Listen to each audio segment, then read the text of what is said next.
অন্যান্য ধর্মাবলম্বী মানুষ যারা তারা তাদের ধর্ম স্বাধীনভাবে পালন করবে, কোনো সমস্যা নাই। তাহলে হজরত মুহাম্মদ সাল্লাল্লাহু আলাইহি ওয়াসাল্লাম পৃথিবীতে এসে বিধর্মীদের কাছে ইসলাম প্রচার করেছিলেন কেন? আর তিনি যদি ইসলাম প্রচার না করতেন তাহলে তো কেউ মুসলমানই হতো না, একমাত্র উনি ছাড়া। আর উনিই তো কাফের মুশরিকদের কাছে ইসলাম প্রচার করতে যেয়ে মার খেয়েছেন, দাঁত ভেঙেছেন, দেশ ছেড়েছেন। আর আপনি বলছেন কোনো সমস্যা নাই, যে যে ধর্ম নিয়ে থাকবে।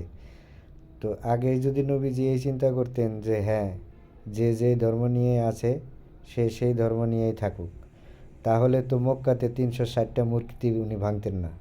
মানুষকে আপনারা কিসের মেসেজ দিচ্ছেন? সঠিকভাবে কোরআন বুঝছেন তো? সঠিকভাবে কোরআন বুঝেন। সূরা মাইদার 68 নম্বর আয়াতের মধ্যে আল্লাহ তাআলা বলতেছে, তোমরা কোনো কিছুর ভিত্তির উপরে নেই যতক্ষণ পর্যন্ত পূর্বের কিতাব এবং পরে যা নাজিল করা হয়েছে কোরআন তা প্রতিষ্ঠিত করো। তাহলে কোরআনকে প্রতিষ্ঠিত করতে হবে না? কাফের মুশরিক বেদুইন মূর্তি পূজারী তারা কি কোরআন মানে? না।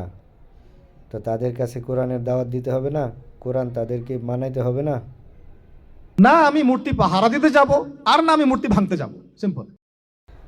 আর আপনি যে বললেন আমরা মূর্তি পাহারাও দিতে যাব না, মূর্তি ভাঙতেও যাব না, তাহলে আমাদের নবী ইব্রাহিম আলাইহি ওয়াসাল্লাম মূর্তি পূজারীর ঘরে জন্ম নিয়ে কেন মূর্তি ভেঙেছিলেন?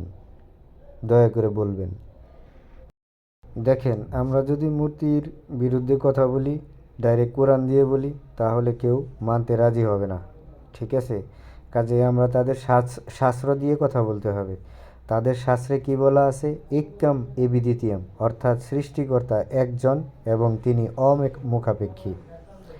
নাতাস্তে কাশিজ জানিতা নাচাদিপা, তিনি জন্ম দেন না, জন্ম নেন না।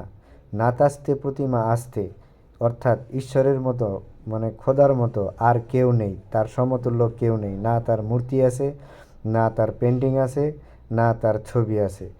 সেম সেম আমাদের সূরা ইখলাস তাদের কিতাবের মধ্যে এইভাবে লেখা আছে। হ্যাঁ, কিন্তু তারা মূর্তি পূজা করছে, তার মানে তারা সঠিক পথে নেই। কাজেই তাদের সঠিক পথ দেখানোর দায়িত্ব আমাদের। আমরা মুসলমান, সেই জন্য এই দায়িত্ব আমাদের পালন করতে হবে। তাছাড়া আমাদের কোনো বাঁচার উপায় নেই, কারণ প্রত্যেকটা নবী এই কাজই করেছেন, এক সৃষ্টিকর্তার কথা বলেছেন। আমরা মুসলমান হিসেবে নবীর সামনে তার উম্মত হিসেবে দাঁড়াইতে চাইলে আমাদের এই কাজগুলো করতেই হবে। আর যদি আমরা এই কাজগুলো না করি, তাহলে আমাদেরকে আমাদের নবী উম্মত হিসেবে কখনো স্বীকৃতি দিবেন না, আর আল্লাহ তাআলা আমাদেরকে বান্দা হিসেবেও কখনো স্বীকৃতি দিবেন না। আমরা হব চিরস্থায়ী জাহান্নামী।